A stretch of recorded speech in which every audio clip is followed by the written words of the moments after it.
to everyone! I'm back in Discarding Mama. So starting working is 8:30 now. I'm here and parking lot is 8:22. So mayroon akong 8 minutes. It's so early. So muna tayo, mag-videos tayo sa mga subscriber ko. This is it early in the morning in Norwegian time. It's so cold. I'm here in parking lot. So nandito muna ako sa sasakyan dahil mainit yung sasakyan ko. Paglalabas tayo is a -3 for today. So mag-umpisa muna tayong trabaho at parang kumita tayong pera pambiling pangkain dito sa Norway. Napakamahal dito, guys. And then see you later. So this is it. It's almost 4 o'clock here in Norwegian time. I'm going back home. Nag-ice naman siya ulit. Dito yung sasakyan ko. Ang gawin yan, ano muna yung ice dyan and then drive home to make dinner for my family, guys. So ganito ang buhay pag magtrabaho sa Norway. Katatapos lang akong trabaho is 4 o'clock and now what is happening my car.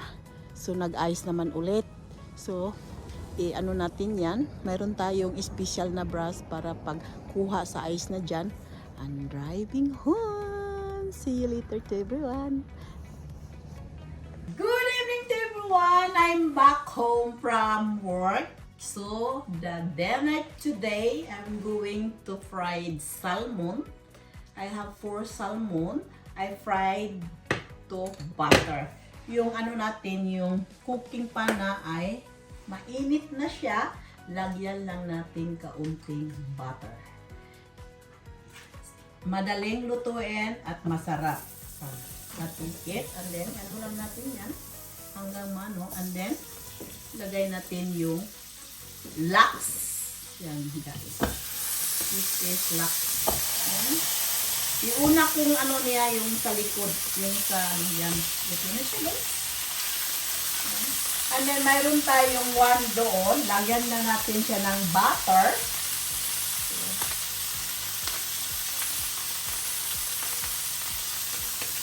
Little bit butter. I have leftover na potato kahapon. So, nilagay ko sa chili cup para siyang gamitin ngayon. Hindi magsayang ng pagkain dahil mahal ang pagkain ngayon. So, iwan lang natin dito. Eat this one with salmon lax. Salmon golden. I-fry lang natin yan. Ganito lang siya, guys. Yan. Kailangan natin ipa-fry lang yung mga leftover na pagkain para hindi masayang. Pina-fry ko lang siya ng butter. Yan. So, this is it. Parang ano. Kasi sayang naman kung throw away natin pagkain. Kailangan keep the food and refrigerate and then cook in next day. So, ganito ako, guys, pag maglutong pagkain. So, 3 lang kami. Kaya nag-fry lang akong dali 4 na salmon lax. So, that is it. And then, next natin gawin yan, guys. Lagyan lang natin na salt. Lusin siya, kaya take time. Hindi siya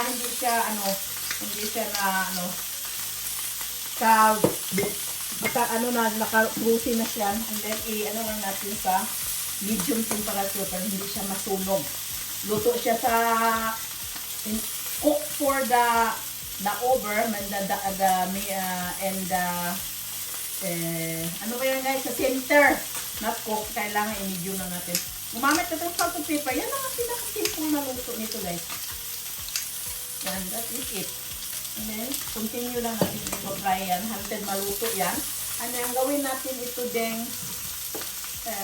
fried na potato. So, gumawa tayo ng french fries na spices. Para lang masarap naman din yan, guys. Diba? At hindi masayang yung natin potato. Mayroon pa tayong isa dito. So, kailangan natin i-fry ito lahat. So, that is it. Ganito ang buhay sa Norway. 100% working as a mother with 3 children. Yung mga anak ko malaki na. And then, home. Cooking food. And then, time after eating dinner, it's time to relax. That is life here. Kailangan kang magtrabaho para kumita, para makakain masarap na pagkain. Hindi dito pwedeng upo-upo ka lang at maghingi kang pagkain sa neighbor, kapitbahay mo. Hindi, wala yan dito. Hindi ka pwede makapaghingi ng salt or rice in the neighbor. Make your own. So, ganito lang guys. So, see you po later. So, next natin gawin, ito na yung fried natin na last. Balik-tarin lang natin natin. Yan. Ang dalawan. Ang medium temperature pa hindi siya natulog. Ano ito naman yung potato ko na pinafry ko siya sa oil. Yan. Fried potato ko na yung fried salmon. So, that is my fried salmon is done. Set aside lang natin ito. And then my fried potato is done. Ano natin din, ilagay natin dito. And then isit aside natin dito. And then gumamit tayo ng ano naman dito, butter. We'll fry the vegetables.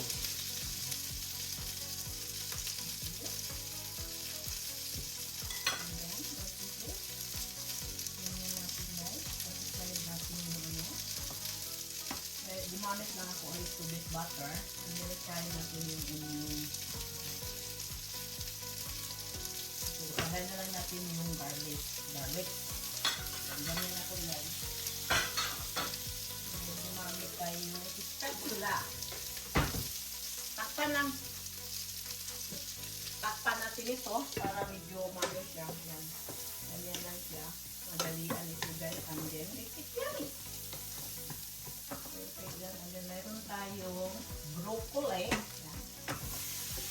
Try lang natin. Tapos mag-add tayo ng salt to make it yummy. Salt. Meron tayong pepper. And then with oyster sauce. Yan guys. Oyster sauce to become it yummy.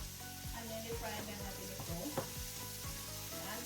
And then, mayroon tayong cornstarch.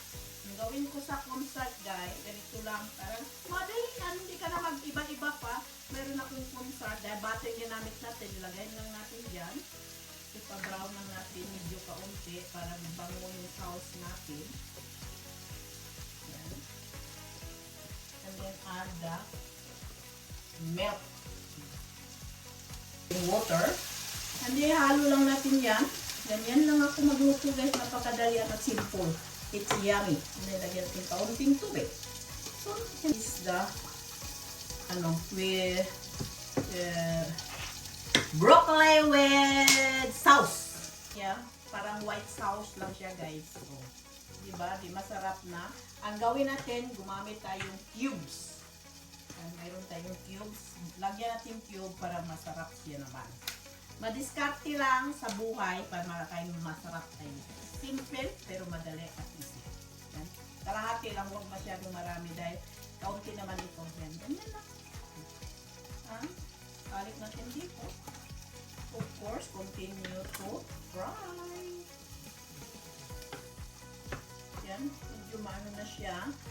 Malapot. Then, ipaluto na natin. Kailangan iluto natin ito. This is dinner for today.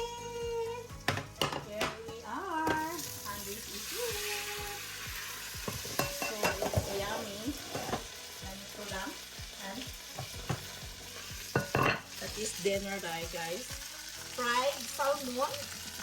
Yung leftover na potato I fried the butter. With this is broccoli with butter. So, with fresh milk. And this is done. That is dinner for today. Eating time. Thank you for watching. This is my dinner today. It's salmon fried and fried the leftover potato. Of course, mayroon tayong broccoli na with hot sauce. And tikman na nating luto. That is it. Yummy. Ganito lang, napakasimple. Crunchy. Eat with the salmon lock.